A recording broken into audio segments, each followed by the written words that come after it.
Hello, everyone, and welcome back to South of the Mouth Sports. My name is Jeremiah. This is my brother, Brandon.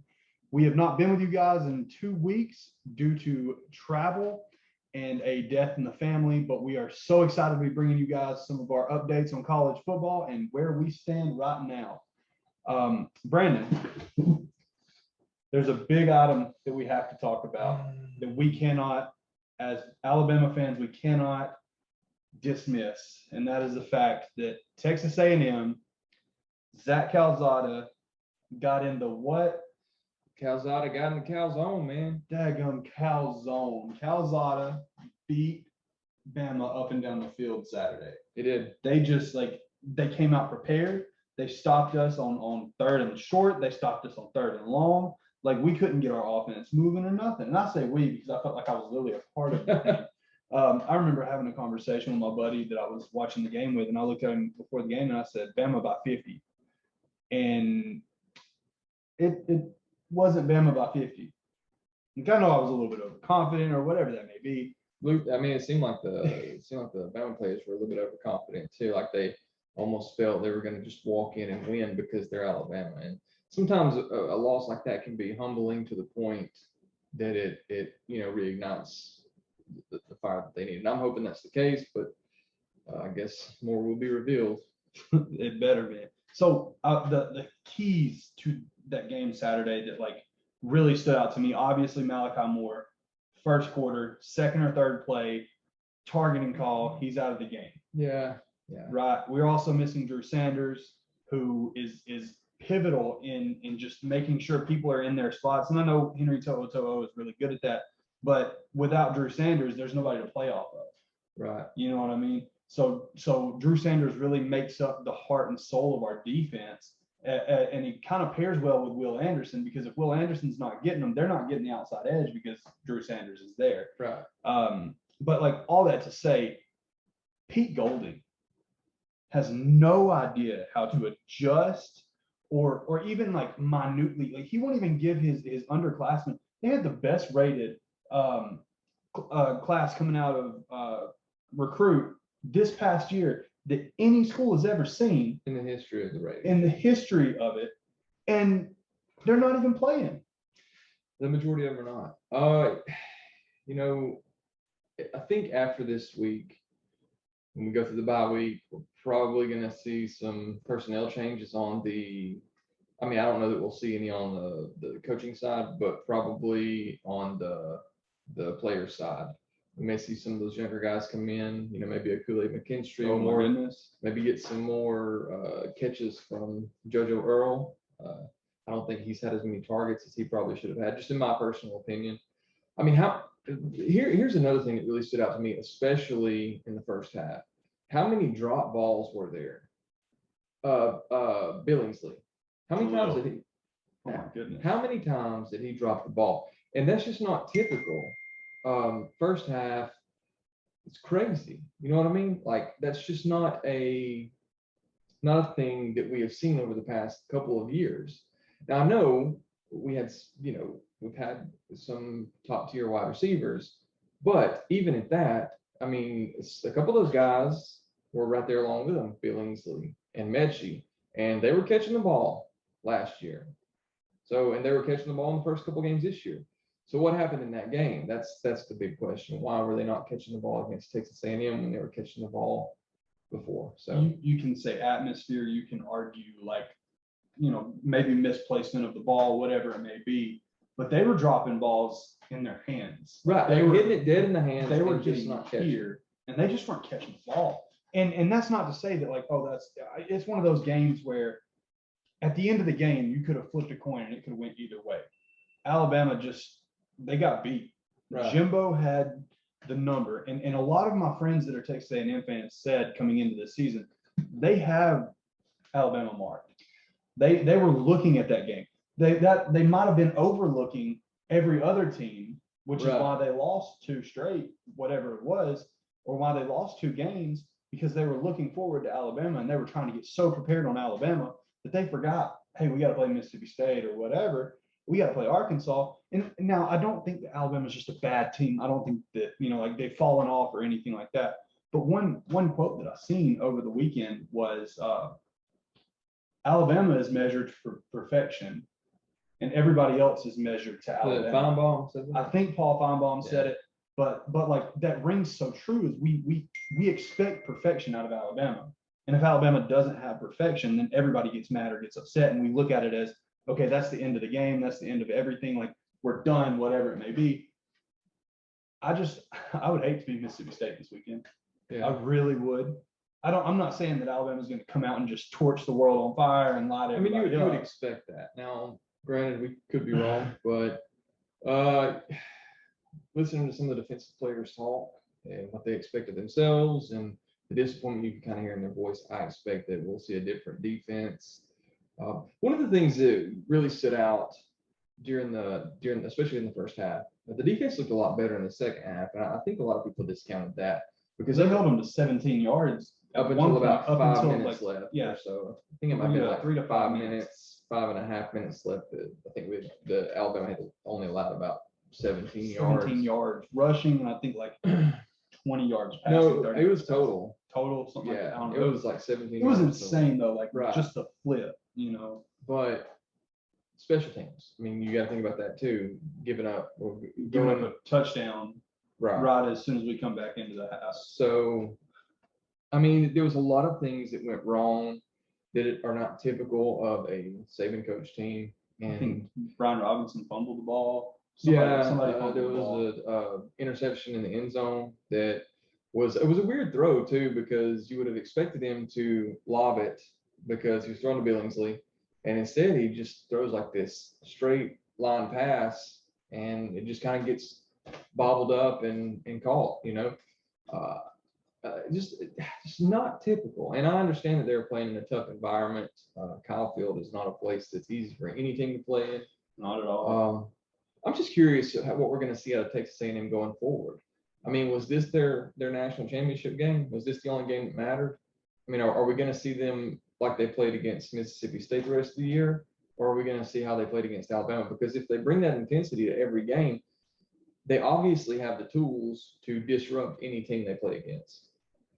I think that, you know, because of Haynes King going out early in the season, it kind of like rattled Texas A&M. I think that coming into this season, they were the top five best teams.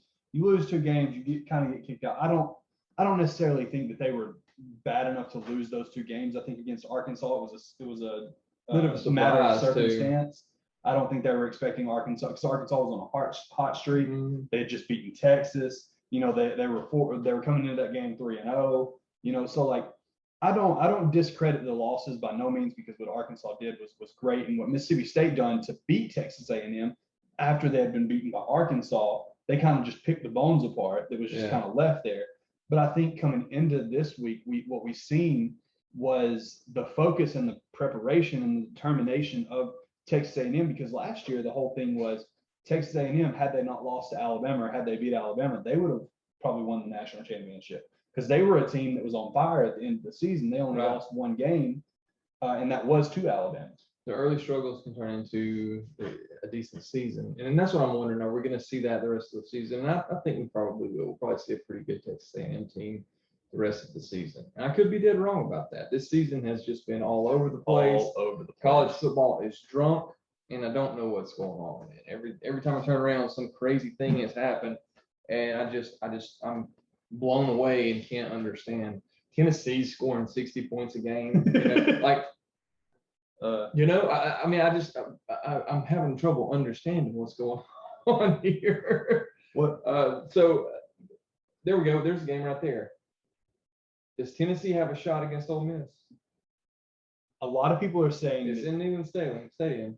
A lot of people are saying that they're checkering the stadium. The stands are going to be puke orange and white. I don't want to watch that game, period, just because I hate Tennessee. But I do get Lane's first time back. That's what I'm saying. Lane's coming back, and I think that while Josh Heupel was a decent hire, you know, like it's not like one of those like drop your hat. Josh Heupel got hired at Tennessee. He's obviously going to do whatever. He's still playing with someone else's recruits. That's true. he's still playing and Playing pretty trying well with to. them, though. Yeah, but he's beating Missouri and South Carolina. He's not Exactly. beating Ole Miss and Mississippi State and these established SEC teams. They're beating the lower tier SEC teams. In the SEC East at that, minus Missouri, none of these three teams, South Carolina, Tennessee, or Missouri, have been in the SEC championship talk in the last 5 years. Yeah. Missouri was there like what, 4 years ago, something It was like a that. while back. And outside of that, none of those teams were there in the last 10 years. Yeah. Because the last time that any of those teams were relevant was in 2011 when Coach Spurrier was there at South Carolina. And then the next year they fell immediately right back off and went back to 8-4. So my thing is, Tennessee's beating these lower tier teams. What makes them?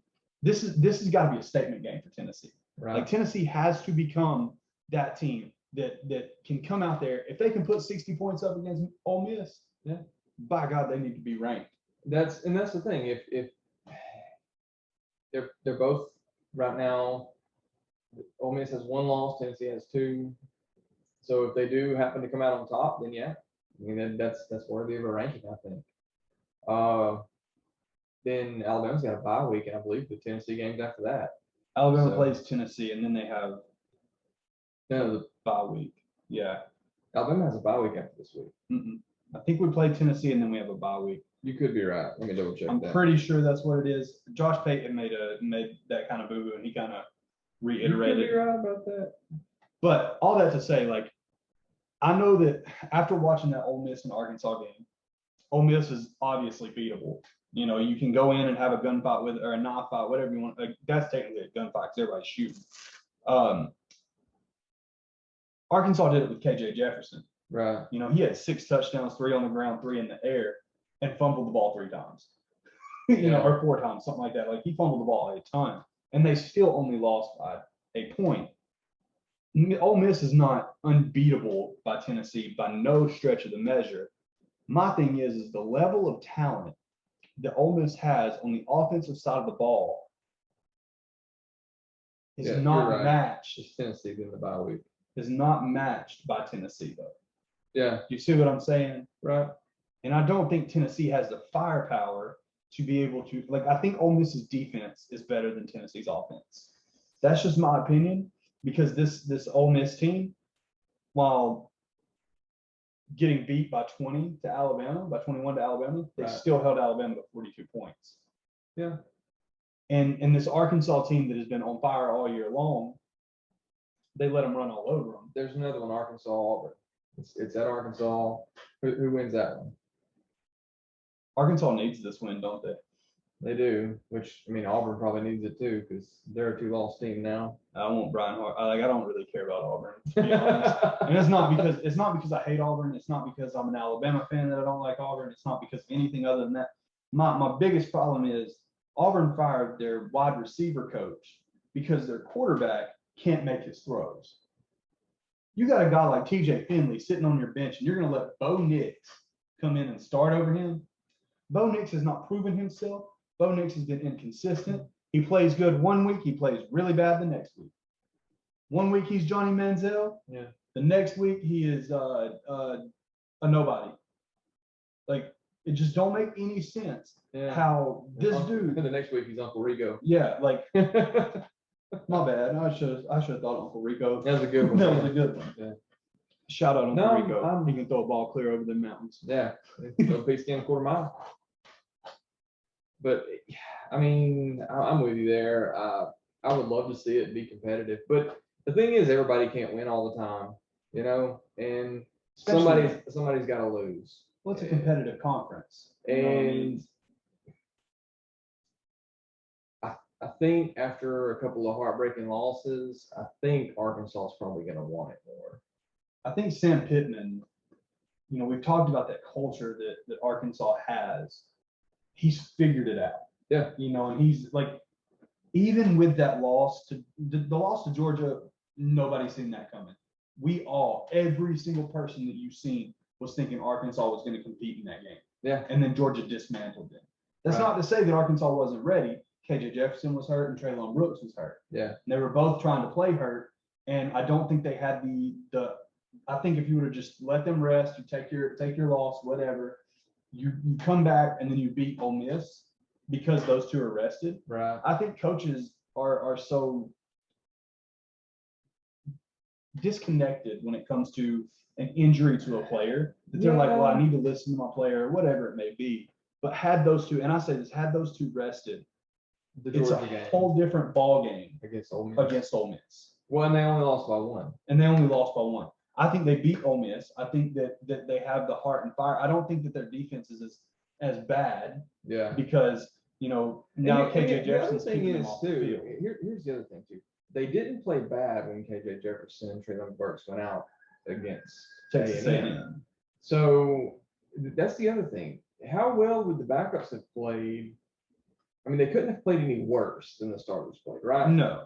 So, I mean, of course, hindsight's 2020. You couldn't have known that prior to. But you're rolling the dice against a team that, I mean, that Georgia was stopping everybody on defense. So, worst case scenario, you're at halftime and you haven't scored, you can bring KJ Jefferson in. I mean, they were down by 3 scores at halftime anyway. I think it was like 24-0. Yeah, I mean, so yeah, it was 20. I think it was 28. But either way, it doesn't matter. It doesn't matter what they were down by. The point is, they were down big at the half, and they never scored. But their defense came in a lot better in the second half than they did in the first half. And which, to Georgia's credit, they're doing this. They're beating teams with their backup quarterback. Yeah. And Stetson Bennett. And I know we're kind of all over the place right now, but like this is literally what college football has been.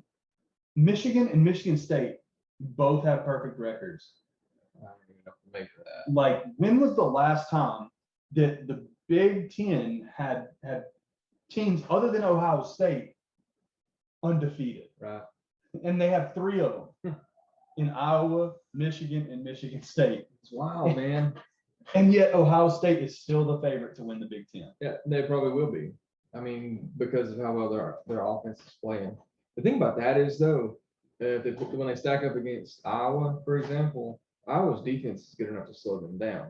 The problem with Iowa is their offense is, I mean, are they going to be able to score? You know what I mean?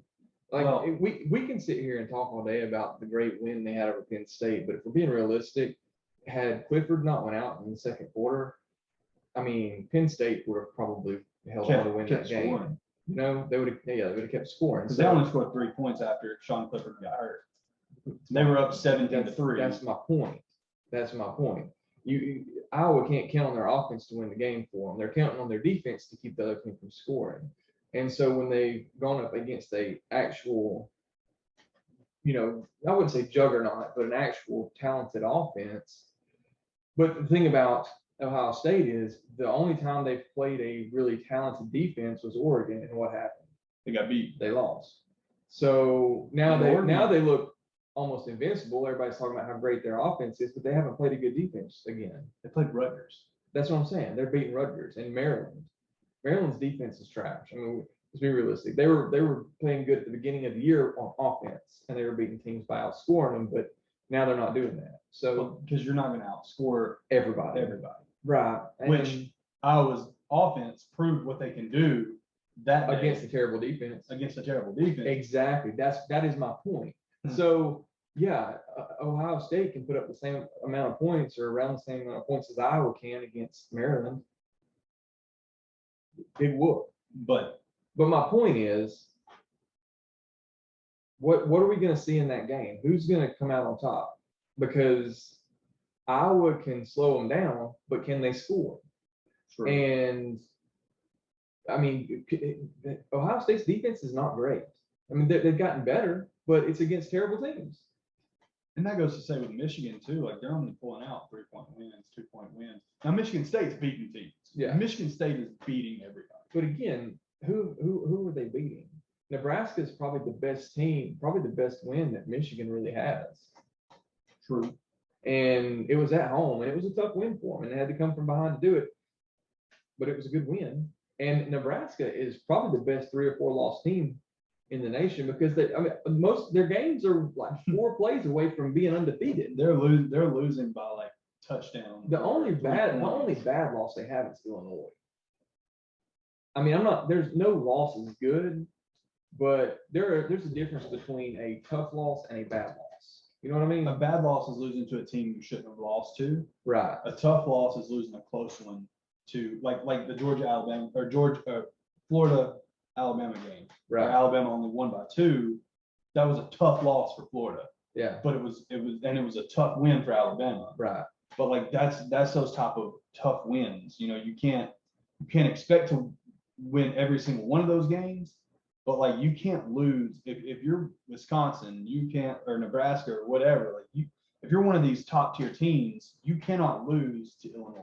Yeah. And that's not to say that Illinois is bad, but They gotta rebuild some stuff. So. their reputation does not precede them. Right. You know what I mean? So all that to say, like, yeah, college football is wild, but nothing as wild as what happened in the Texas and Oklahoma game. We're gonna have to get back to that because we're gonna have to take a quick break. Thank you guys for hanging in. We'll be back in just a few minutes.